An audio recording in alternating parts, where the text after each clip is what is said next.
craving is actually what you crave. You crave the feeling of craving.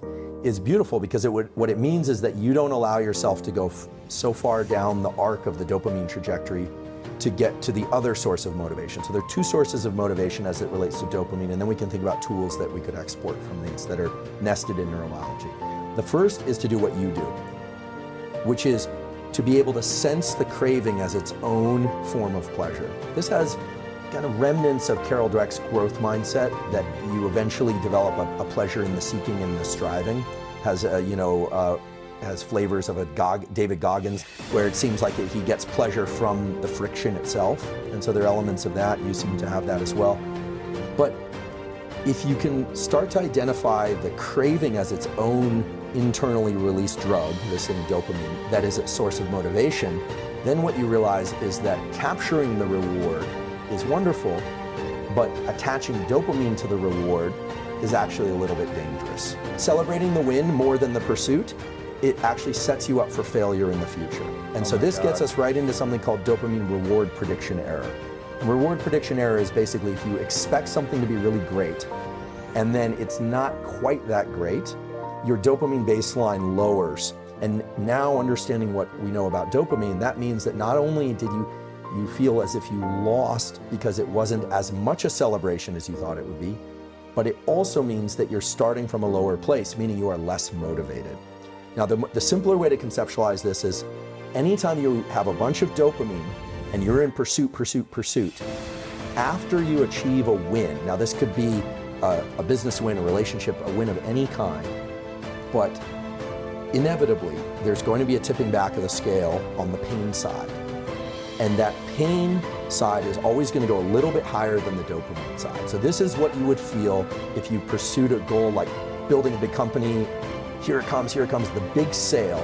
And then there's the, well, what now? The kind of letdown.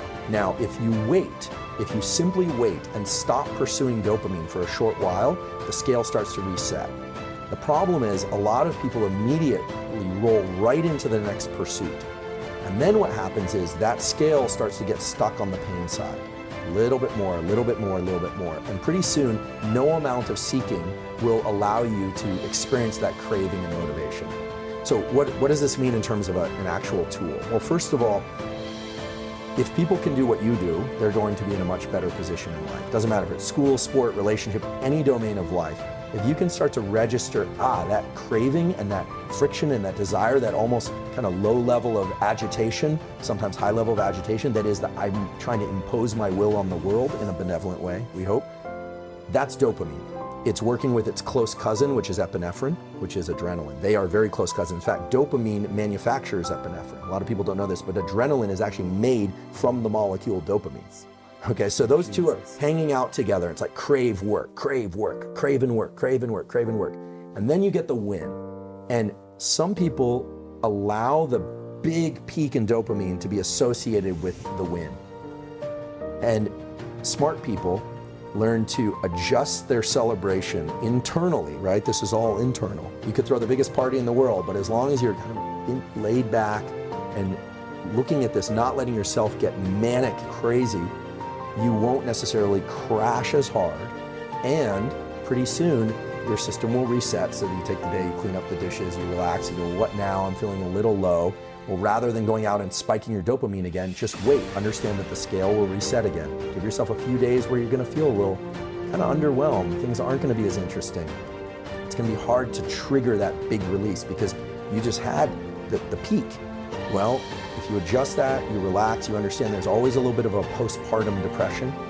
We sometimes hear about postpartum depression. That's a clinical thing, but there's always that kind of, today's not as exciting as the previous days. What am I going to do with my life? But then if you let it start ratcheting up again, then what you realize is your capacity to tap into dopamine as a motivator, not just seeking dopamine rewards, that is infinite. And I can say with great certainty that this is how you were able to build a big company and sell it, how you've been able to build a successful podcast and sell it, how you're constantly seeking, because seeking is the reward.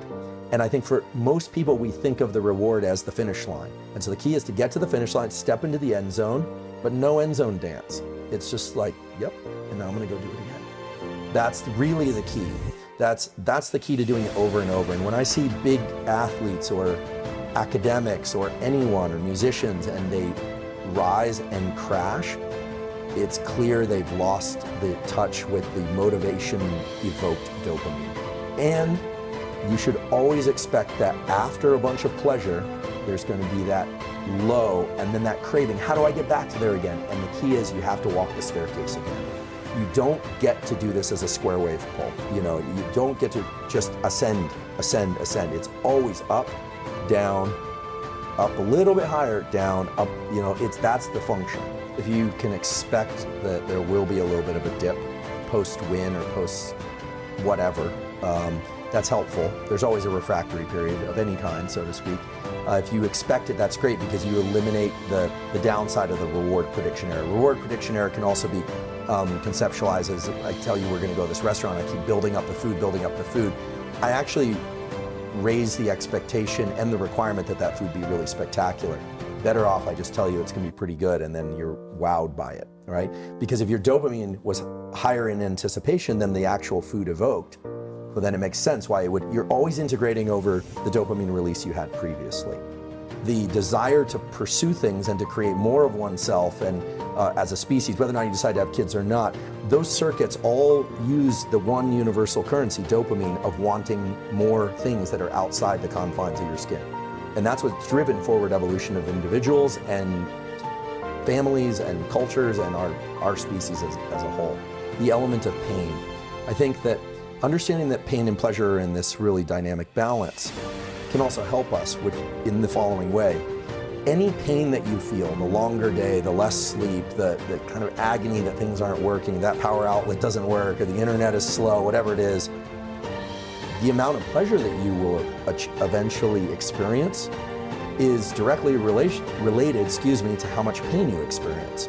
Pain evokes dopamine release after the pain is over.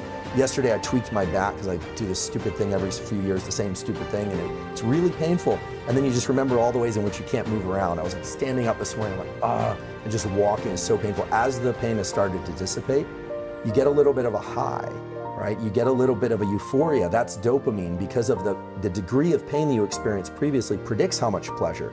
So when you start a company down in the dregs and you're shoveling again, that's beautiful because that means that the win that you achieve is going to be as good or greater than the one you had previously, in your case with Quest.